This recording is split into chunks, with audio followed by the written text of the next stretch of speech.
a whole lot of time trying to think of a subject to make my speech about. I realised that I was thinking way too big. I slowly figured out that a good speech doesn't need to be about how to change the world or end world's hunger, because my speech is going to be about how we can make a small change that can make a huge, huge difference. Something so small like a pebble being dropped into a pond has a ripple effect. And that small pebble that I'm talking about is kindness. Sometimes it's not the people who change, it's the mask that falls off. Quote by Haruki Murakami, the famous writer. Let me ask you one question. How does it feel to be the one under the mask? Not good, and sometimes you might not realize, but you could be the one hiding so that people don't see really happening in your life. How can you make a difference in someone's life and make them feel like they can take off that mask? Well, I'm here to tell you. Anything can happen in our everyday lives, good and bad. And often, those bad things are things that we want to hide the most. We can struggle through our tough times alone. But we might wonder, how can we make a difference? How can we make a simple change to our daily routine? How can we throw that pebble into the pond? How can we all make a change that makes somebody's day a whole lot brighter? These changes could be as simple as a smile, a compliment, a friendly hello, or a wave goodbye. The list goes on and on. I mean, imagine that. An effortless smile has the power to completely change somebody's attitude. From the whole world's against to think I can get through this. I mean, have you ever been through a tough time and not told any friends? Maybe a pet died, or you're going through some struggles at home. I know I have. Smile or hello has given you a boost in your day, made you feel like you are important, made you feel like you could take off that mask. That's what kindness and empathy. That's what that tiny pebble can do. That's what you can do every single day without even realizing. So, let this be a reminder of how much of a difference you can make in somebody's life. Because my speech might just be as powerful as that pebble being dropped into the pond. After all, kindness and empathy cost nothing but can truly mean the world to somebody else. Oh, and remember, change starts with one person. So you, be that one person who starts great change in your community by giving a smile and being that person who throws the pebble, sends a ripple throughout the world.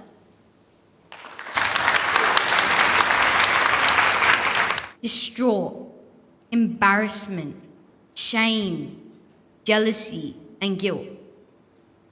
Acknowledged, honored, respected, valued, and recognized.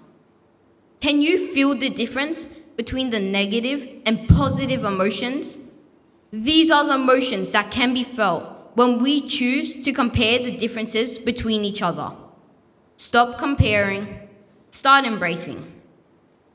Let's start by unpacking the definition of compare. According to the Cambridge Dictionary, compare means to examine or look for the difference between two or more things.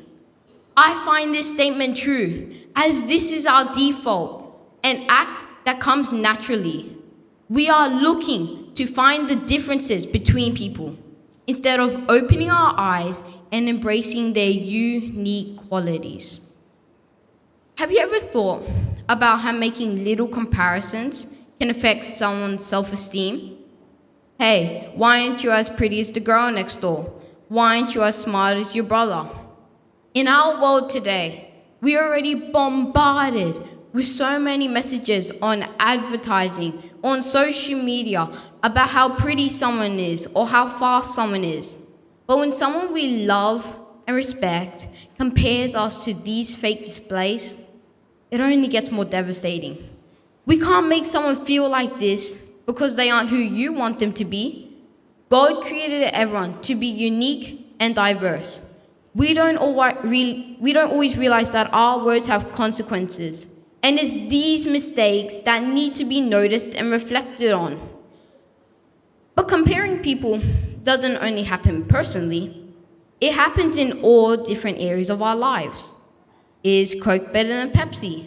Are chips better than chocolates? Are dogs better pets than cats? But one well-known example of how we always need to compare people is the popular sports debate between Messi and Ronaldo. Just because they're famous, we justify the comparison between the two, when we should celebrate them as individuals. If they are both so good, why does one have to be better? They are two different players who play two different positions with two different play styles. They shouldn't be compared. We should just appreciate that we got to watch their magic unfold at every match they played. Another example is racism. Racism happens throughout the world where we compare people with different skin tones, cultures, languages, and faith. What is the difference? It is obvious that we are all humans, whether you are dark-skinned or white. Aren't you both human? Why do we feel the need to keep comparing? Stop comparing, start embracing. We may think that we're encouraging someone when we compare them to someone else. But are we really? What is our true purpose? What do we achieve? Today, us kids face so many expectations from school, sports, and family life.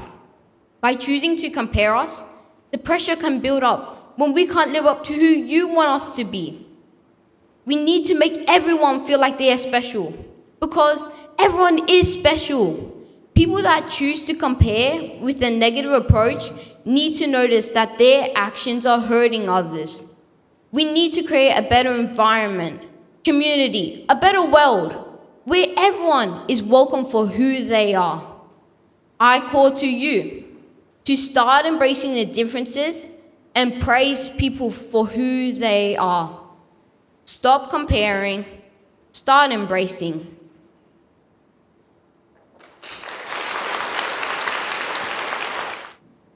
Why is the milk in the cupboard? Why are the carrots in the freezer? Who left the water running? Why are the car doors open? This sort of thing happens in my family nearly every day. You see, I come from a home where ADHD is dominant, and let me tell you, it is pretty hectic. You're probably wondering what ADHD is. Well, ADHD stands for Attention Deficit Hyperactivity Disorder, and it means your brain is noticing a lot of things at once, and it may be tricky to focus on one particular thing. A person with ADHD has differences in brain development and the brain activity that affects attention, the ability to sit still, and self-control. So let's explain it this way. The brain of somebody without ADHD works a bit like this, but the brain of somebody with ADHD may work a bit like this, or this. You see, they still get to their destination, they might just take a few extra steps along the way. People with ADHD process information differently to others. Just imagine, a phone is ringing at the back of the room. You're going to keep listening to me, right? Well, if you had ADHD, that would be very difficult. Because you'd be trying to listen to me. You'd also be hearing the phone ringing, the birds in the distance, the person next to you whispering, and every little distraction. I'm learning to have patience, especially with my 15-year-old brother, who does stuff like scratching my leg during dinner because his leg was itchy, so he thought maybe my leg was itchy too. I also need to be patient with my mum. The other day, my mum needed to tell me I was invited to go to my friend's house, and this is how it played out. Hey Ava, you're invited to, yes, Lachlan? Hey Ava, you're invited to, not now, Noah. See, at this point, I was flustered. So I looked my mum in the eyes and said, Mum, please finish your sentence. You've started it twice before getting distracted with other kids. She just giggled and said, oh, I have, haven't I? And walked away. See what I'm dealing with here? But ADHD is different for every person. 2 of my older brothers have ADHD. However, you find that one has empty books while the other is in the challenge class. It is estimated that 1 in 20 children in Australia have ADHD. Chances are you know someone who has it. So what can be done? How can we help? As a family, we've learnt ways to manage ADHD, such as eating healthy, getting plenty of sleep, being active, taking omega-3, which is brain food, and medication from the doctor if needed. We've also found different strategies to cope with ADHD, such as eating healthy, listening to music, and keeping your hands busy. You know fidget spinners? They were primarily made for people with ADHD and other special needs. After all, people with ADHD are pretty awesome. They just need to find the best way to learn and focus. Plus, there are so many famous and successful people with ADHD, such as Emma Watson, Ryan Gosling, Bill Gates, and Albert Einstein. ADHD doesn't stop people from doing amazing things or being successful. In my house, the beds aren't always going to be made, socks aren't always going to match, and sentences may take a long time to come out. But we are a crazy bunch who think outside the box. In the words of Dr. Seuss, why fit in when you're born to stand out? My name is Ava Kirby, and thank you for listening to my speech. Did you know the average lifespan of a human being is only 73 years? 73 years to find your best friend. 73 years to show the people you love how important they are to you. 73 years to explore our wonderful world and the thrilling adventures it has to offer. But sadly, in this day and age, far too many people spend those 73 years feeling lonely, living a lie, and not being true to themselves. Imagine it like this. You're trapped inside a dark, small, hollow box, and the walls begin to close in on you. As the light fades, the pitch black consumes you, stopping you from seeing. You can hear your heart pounding in your chest. You're surrounded by criticisms, stereotypes, and detrimental influences that relentlessly beat you down every time you try to be who you truly are. And I'm here to tell you why and how you need to break free from that little box and be exactly you. YOLO. I'm pretty sure we've all heard of it before. You only live once. The cheesy cliche everybody uses, but what does it actually mean? Well, it doesn't mean to go and jump over the Grand Canyon. It just means to appreciate life, to live in the moment, soaking up every bit of time with the people you love. But how does this relate to being you? Well, instead of being scared to have fun, just YOLO it. Take a risk. Have a go. No matter the result, knowing you gave things a try. You'll look back at those moments with no regret. Another powerful force that can lock us in that little box comes from social media. A manipulating, lying platform ruining adults and even children's lives. Can you believe that around 90% of children aged between 11 and 16 have access to social media platforms? This cruel, addictive platform can eat away our brains using the compare and despair mentality. Compare and despair is when you compare your life to an influencer's life. And despair comes when you realise that you don't have that life, that you're not as good as them, that you're not going to be confident unless you're doing what they're doing. The confronting truth is that that perfect life you see is only put on for the camera. This leads to the viewer putting on that fake face and not doing what makes them happy. Have you ever placed a limitation on yourself due to other people's opinions and perceptions on you? This is a perfect example of a stereotype. Stereotypes are untrue beliefs people make about what certain races, cultures, and genders can or can't do. One way I break a stereotype chain is being a male ballet dancer. To add on, I am the only boy in my whole dance school, which can perhaps be out of the ordinary or different, but that's the point. We need to allow ourselves to be unique and different. This is something I enjoy doing, so no one can put a limitation on my life. Now I ask you to break free from that little box and do what you want, without people's opinions and judgments. Now, those 73 years, use them to just have fun and be yourself.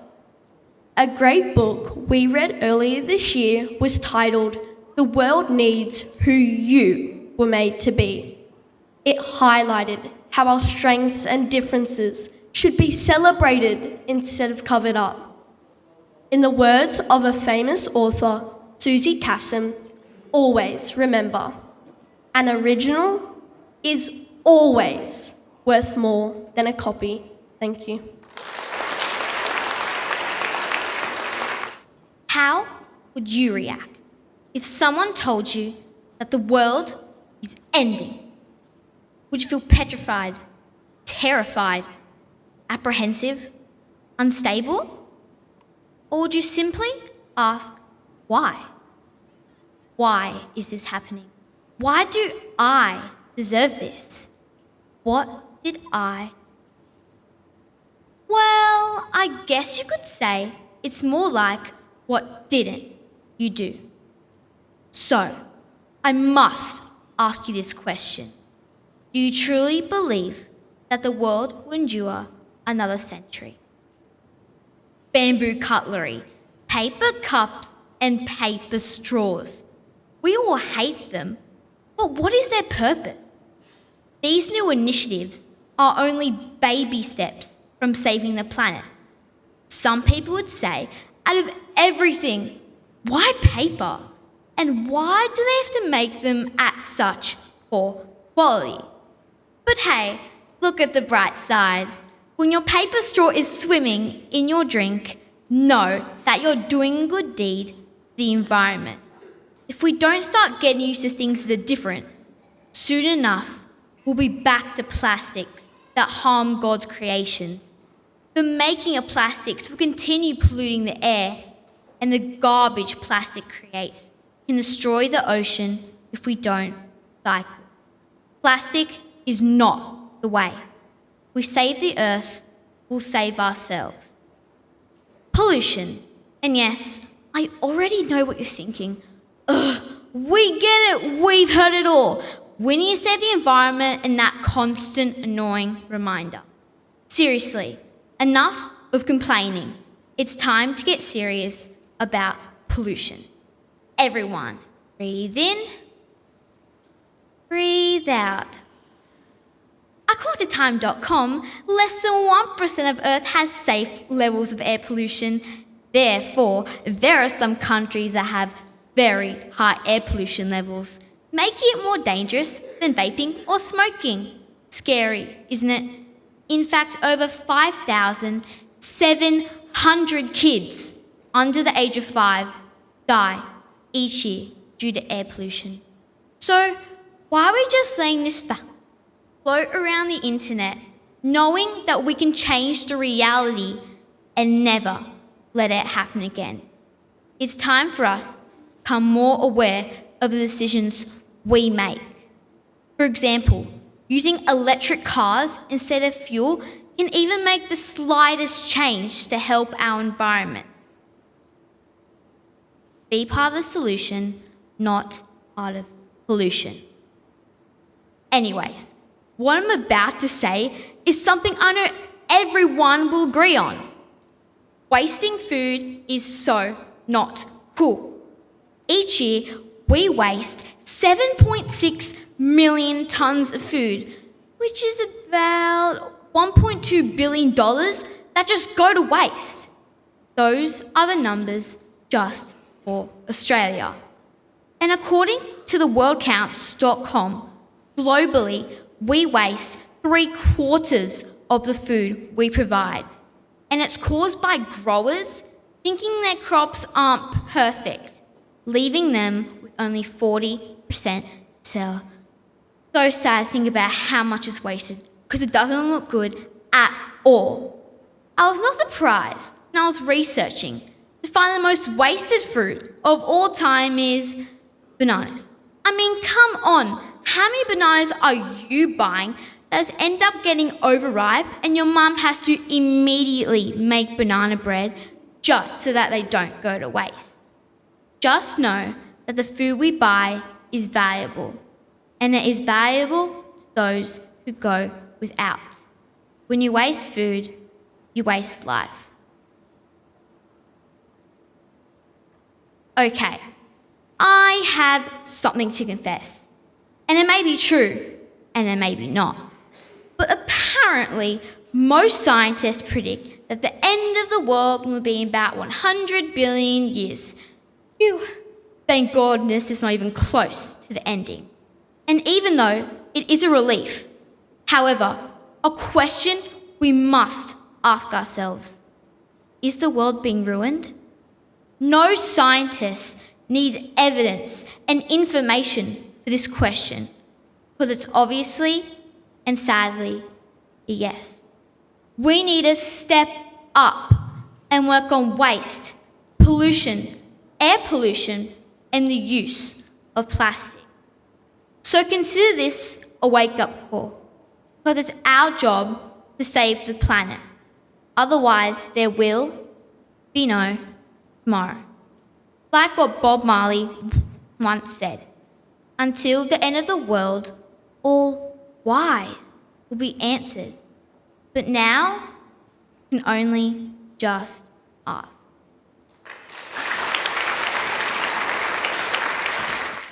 Did you know that our dreams and ambitions are a combination of memories, experiences, relationships, and values that create one sense of self? Today, I want to talk to you about something very important to me: dreams and ambitions. I'm 11 years old and I have 2 amazing brothers. Growing up with them has taught me a lot about what it means to dream big and work hard. Whether it's building the tallest Lego tower or scoring the winning goal in soccer, we push each other to be our best.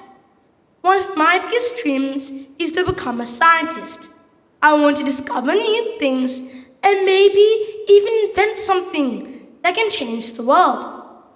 I know it won't be easy, but that's what makes it exciting. Every great achievement starts with believe in yourself, and to dream big. The famous President Theodore Roosevelt once said, "Believe you can, and you're halfway there." Medium.com shows that 5% of people actually fulfill their dreams. Do you want to be that 5%? Up until the early 1950s, track and field experts declared that it was impossible to break the 4-minute mile barrier. Doctors and scientists believed that one would die for an attempt. But one day, a man named Roger Bannister refused to let all those impossibilities form a stronghold in his mind. He began to train, believing he could break the record. And sure enough, he went out there and ran the miracle mile, breaking the 4-minute mile barrier. Do you know what is most interesting about this story? Within 10 years after Bannister broke the record, 336 more runners broke it after him. Do you know what changed? For all those years, the barrier was inside the runner's mind. One man's ambition led to another's to believe they could also do it. Each one of us must make an honest attempt to not only discover who we are, but who we have the power to become. Yet this path of realizing our dreams and ambitions may not always be smooth. We may encounter obstacles, setbacks, or moments of doubt. But it is in these obstacles and setbacks that our true strength is revealed, our resilience is tested, and our character is built. For it is not the absence of obstacles that define us, but rather our ability to overcome them. In my opinion, this is what we all must strive for. Our dreams and ambitions should not focus on how much money we could collect, or how many countries we could travel to, or even how many fancy cars we could own. Our dreams and ambitions should focus on changing the world around us, changing people's lives and mindsets so all could run free. I'd like to leave you with what St. Paul wrote to the Philippians. I can do all things through Christ who strengthens me. Thank you.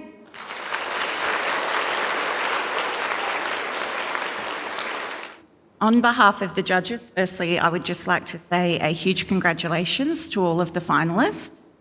I'm sure everybody can appreciate the difficulty of producing and presenting a speech at an event like this. And when we see such skillful and accomplished presentations like we have today, it's really easy to underestimate the hard work that has gone into, that the students have put into this over several weeks. So congratulations. Just a few notes on each speech quickly. Riley, your genuine compassion really shone through in your speech, and we thought it was a really nice example of how gentle persuasion can be just as powerful, so thank you. Michael,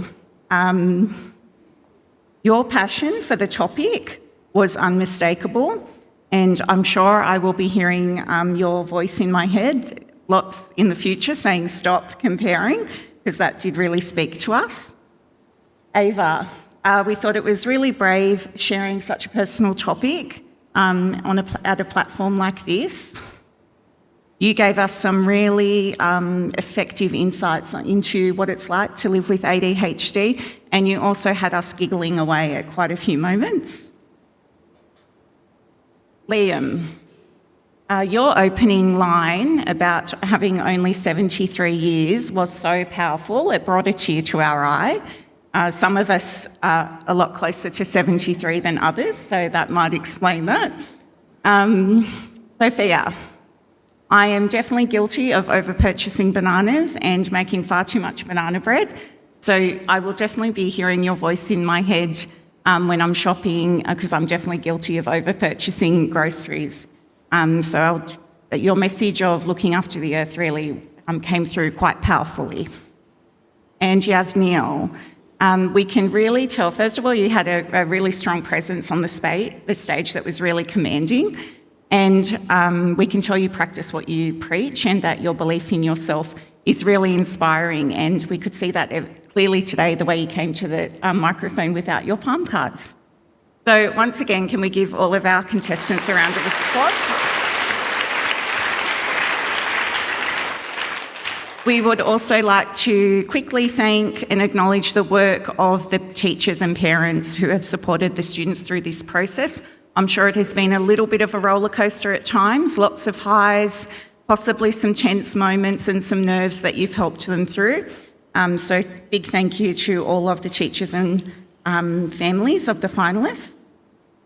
Finally, as you can imagine, being a judge is incredibly difficult, but it is a huge privilege. We absolutely love coming and seeing the students' speeches. Overall, in general, I'm lucky enough to have been a judge for a few years in a row now, and I can say that overwhelmingly I walk away from Voice of Youth just overwhelmed with the wisdom that our young people show, and with a feeling of, or an understanding that our future is in safe hands with these students as future leaders. So with that in mind, I think we will start presenting the awards. Morning, everybody. It's my pleasure to present the Social Justice Award today. This award, as Attila has already said, recognises a student who uses their speech to raise awareness about an important social issue and really calls us to make a difference in the lives of others. And I think we saw that from a number of speakers today.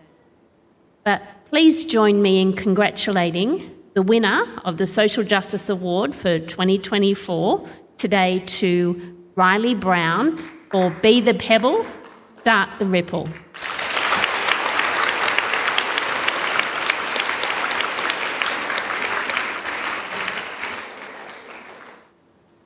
Down to business.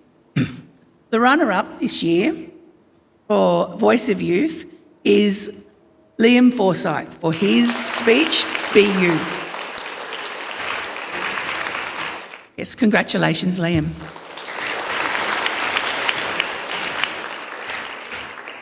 And the 2024 winner for Voice of Youth this year is Ava Kirby for her speech, ADHD. Congratulations, Ava.